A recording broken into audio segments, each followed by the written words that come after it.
I know that many cars in Nigeria, if not, they came in as for petrol, strictly for petrol usage. When you say how safe is this converter, I don't understand what you mean by how safe, because what the component, the kits, the conversion kits are just like every other spare parts in a vehicle. But because of the of CNG, in that CNG is lighter than air. Wow. Yes, CNG is lighter than air. That's why it needs to be compressed. That's why you see that compressed natural gas. It needs to be compressed so much to be trapped. That's the reason why there's a difference between the cylinder of the gas cylinder for LPG, your cooking gas, and the cylinder for CNG. They are even different. Yes, the cylinder for CNG has about 0.6 mm thickness. This is less than 0.2. You understand? So when you talk about the quality or the assurance as to these things, I think that even the government itself know the sensitivity of it, and there's so much this thing. It's not something you just get up and see anyhow. There are serious regulations around quality assurances in the kits.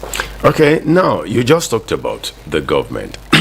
If you observe, majority of vehicle users, of course, everyone is now trying to hustle with their vehicles because of the price of, petrol. But then, majority of the vehicle users in Nigeria are using it for transportation businesses, and most of them, they don't have much funds because of the thing the government can do. What do you think private investors can do just to help some of these guys convert? Because going forward, it might be very difficult to use petrol because of what is happening at the moment. I don't know what is going to happen before the end of the year, but then current situation demands that people should start preparing to convert their vehicles to CNG. I'm glad that you said it's very safe even after conversion. But what do you think the government can do? What do you think philanthropists and even private investors can do so that this thing will not be too heavy on these taxi guys?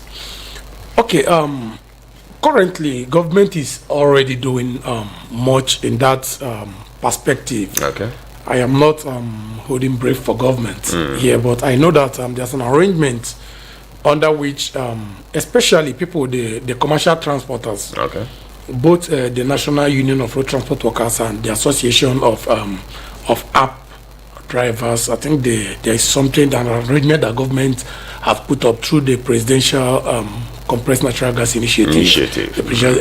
This thing, where people can actually get a form of a subsidy, a reduced price from the cost. Yes.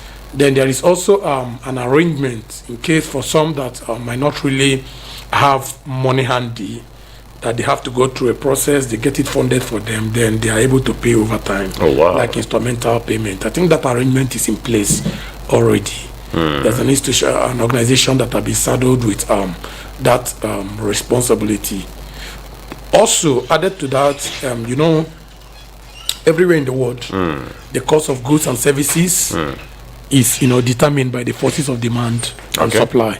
So as a new product now, the demand there will always be higher than the supply of the services, both of the technicians and of the kits.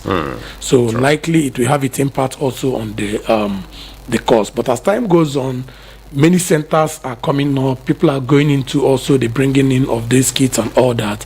A time will come that by the reason of supply and demand, the price will also gravitate down. It's like when the telecom sector started their operations in Nigeria.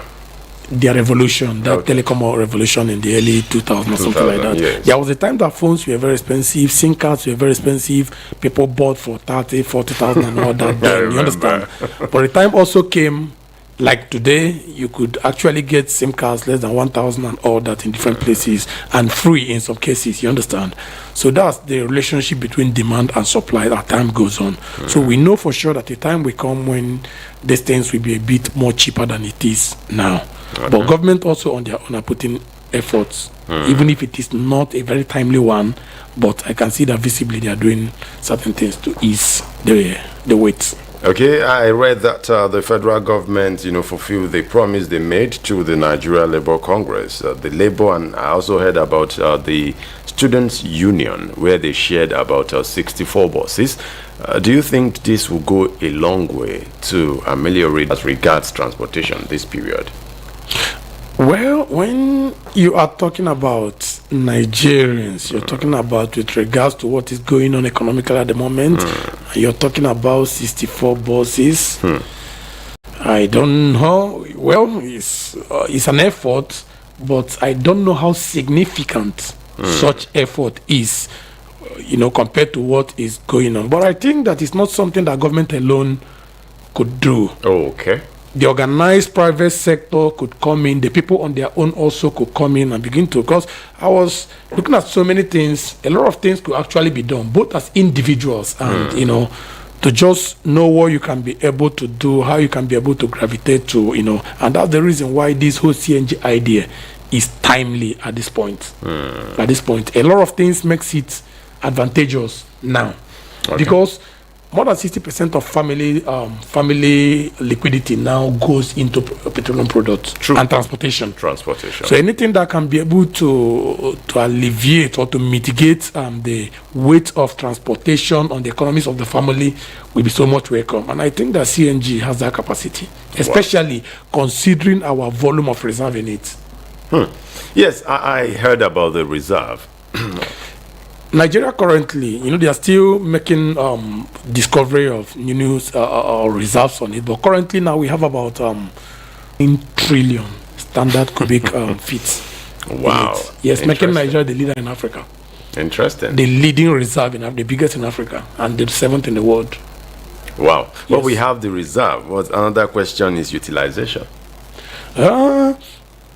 Well, something has started even before now. If you've traveled along by land along Lokoja, Kogi State, going some part, you see some very big pipe that you see on the road. That's a CNG, it's a gas pipe that is supposed to take it to the north and some other places. They are expanding the network and the distribution, the availability of it. You understand?